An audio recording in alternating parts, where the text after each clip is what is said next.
AB, the director here, everybody. Hey, what's up, guys? Listen, AB, I don't know who that guy is. Okay, welcome to the commentary on the DVD. This is Andrew Boylan. And I'm Mike Franz. I play Marcus Lycus in the show. Hey, Mike. Hi, Andrew. Oh, boy, this was hell working on this. As an actor's standpoint, this was actually one of my favorite shows. I've done the shows for 3 years. I did Music Man, Grease, and then this. This was actually my favorite. Yeah, by the way, I was the director of this movie. And I was also the editor, and I dread that word because I hated working on it. I really did. But I think it turned out really well. Yeah.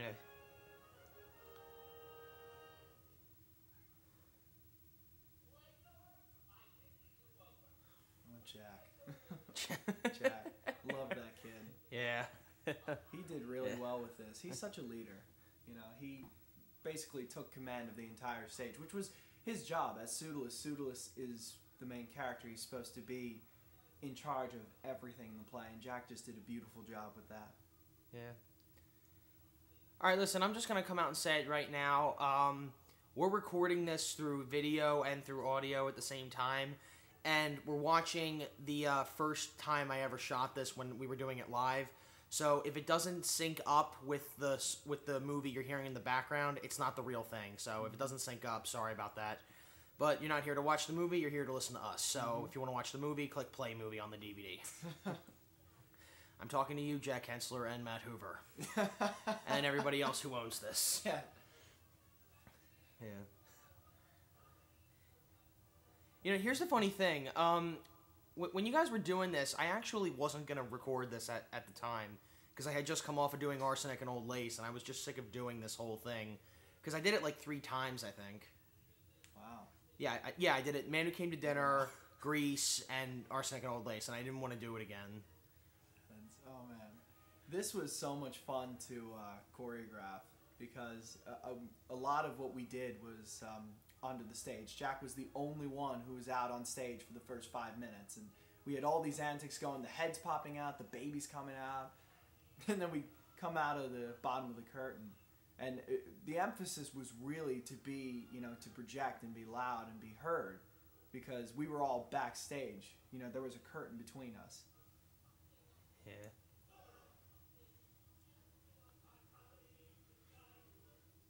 You know, this song is... I think this song could be like a theme song for a TV show because it's so catchy when you hear it. It never gets out of your head. Like, the first time I went to, like, Tech Week, which was the first time I ever saw the show, like, a week before we did the show, I couldn't get this song out of my head, and I was driven to madness. I couldn't take it anymore.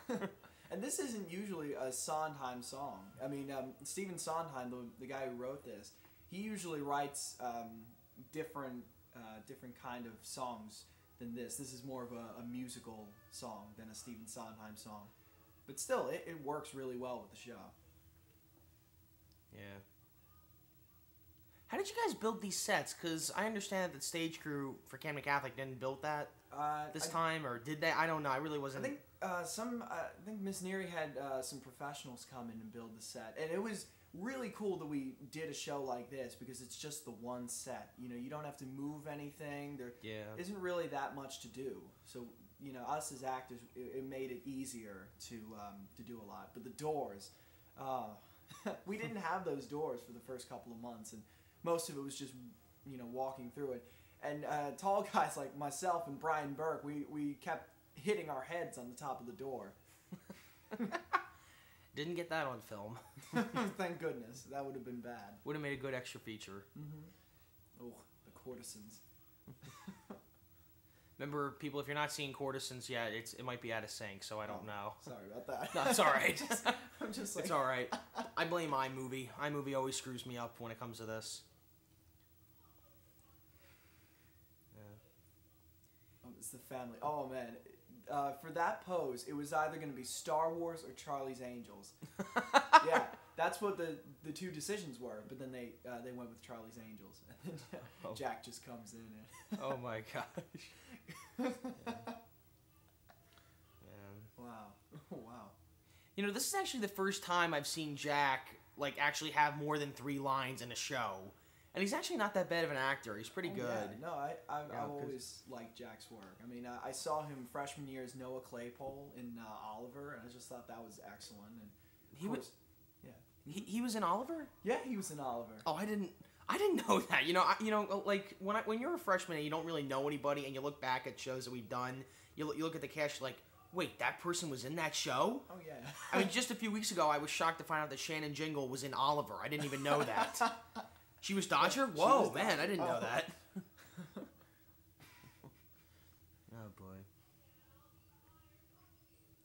Oh, the entire company. Here we go. Oh, boy. The problem was the stage was so small. I mean, there were about, 40 of us, maybe. I can't remember the exact number, but there were a lot of us. Yeah, I could see that. And that curtain. He's not really pushing that curtain open, is he? No, not for... I mean, for the most part, he is, but at the same time, somebody is back there controlling the curtain. Yeah. The other thing for this show is the dancing. The dancing was actually not that difficult. I mean, for shows that like Music Man and Grease, there's a lot of dancing involved. But with this, it was a lot simpler. And the choreographer, Jason Mangano, I think did a great job of really teaching us these steps in a way that we were able to get it easily. Even though some of us, like myself, I'm not really that good of a dancer. But I got this choreography. And I think the rest of us did, and it turned out really well.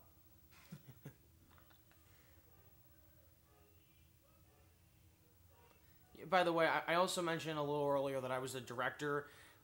If Miss Neary's watching this, please don't take it personal. I'm the director of the film, not the stage, okay? So any Neary watching this or anyone involved in this, don't take it the wrong way. Because technically I am the director of the film because I was the one that decided which scene was going to go where the camera was going to be. So I kind of directed this in a way. Speaking of Neary's, Justin Neary was actually big in helping us learn the choreography as well. Because for the first weekend, Jason Mangano couldn't be there. So he taught us most of this comedy tonight on his own, which was awesome. It was really good. Oh, look. By the way, I'm going to point this out right now. If anyone hears a dog barking, that's my dog downstairs. So, like, don't be fooled thinking, oh, is there a dog around here? Like, what's going on? Just don't be freaked out by that. Oh, boy. You know, it's funny how, like, the plays really show who you are because before this show, I had no idea who half this cast was. Like, I look at these students and I'm like, these students go here? I have no idea who they are. Like, I didn't know who Nicole Liebknecht was, didn't know who anyone really was, until I saw this. Brian Burke. Brian, he did such a great job with it. He was not originally supposed to be Senex. It was Greg Gardner's part, but then... Oh, yeah, that's right. Yeah, he told me that. But then Greg had to drop out due to some complications, and Brian just magnificently took the part and made it his own, and it was great. He did a great job. Yeah, I remember, because Greg Gardner, he did Godspell with Jason Mangano. I think... Wait, was it Jason Mangano? I don't know. I don't know. I don't think it was. It was... I don't know. He works with so many kids. I can't keep track of everything, but I know that he did Godspell like right around the time when we were doing this, and he was really good in that. He was Judas.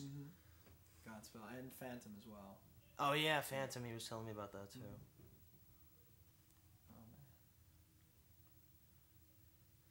Matt Hoover. He's funny in almost everything he does. Oh yeah.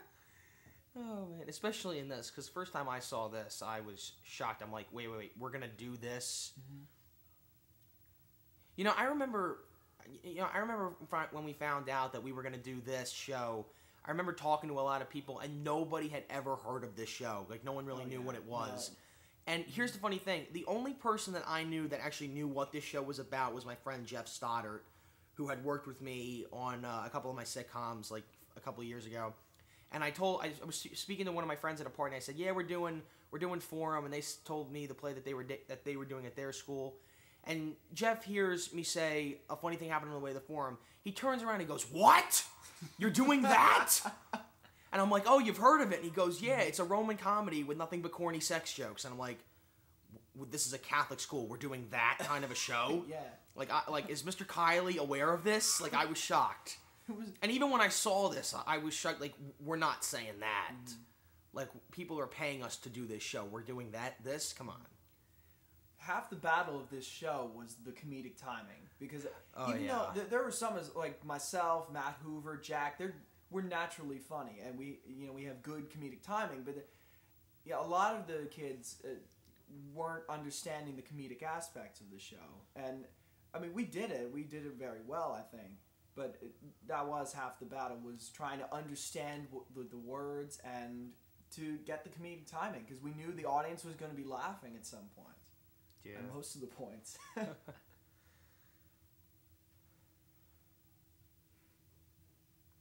never knew this before, but Dominique can be really funny. Oh yeah. When she does this. Oh, she was great.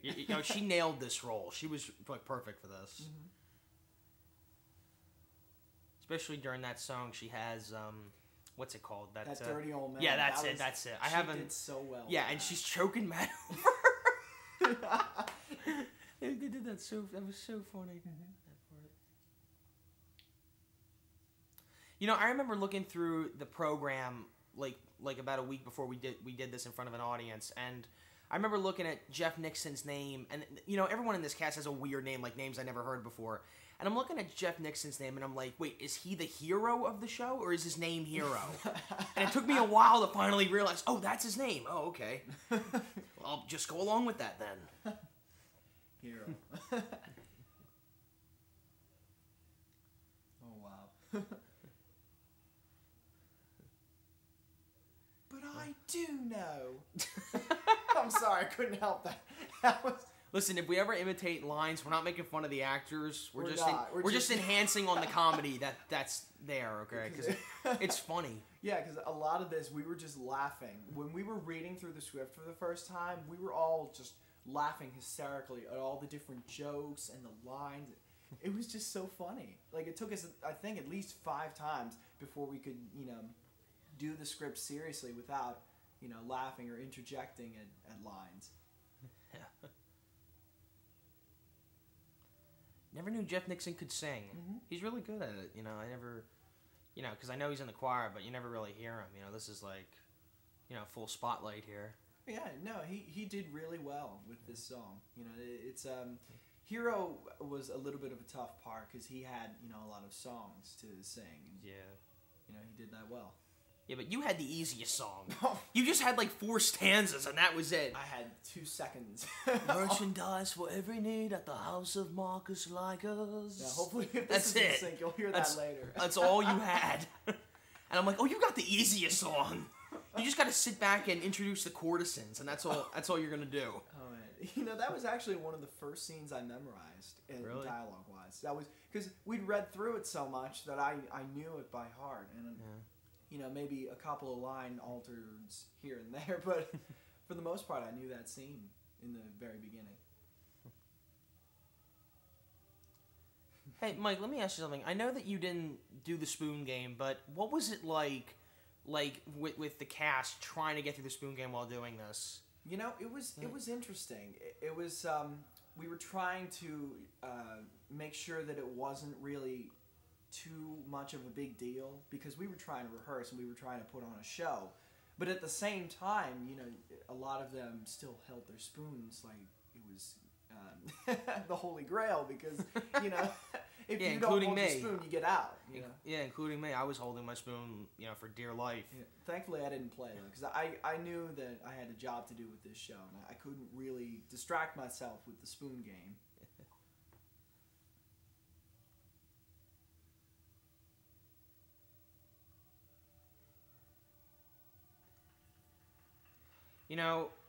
I absolutely hate it, especially, and this is coming from the filming part of me.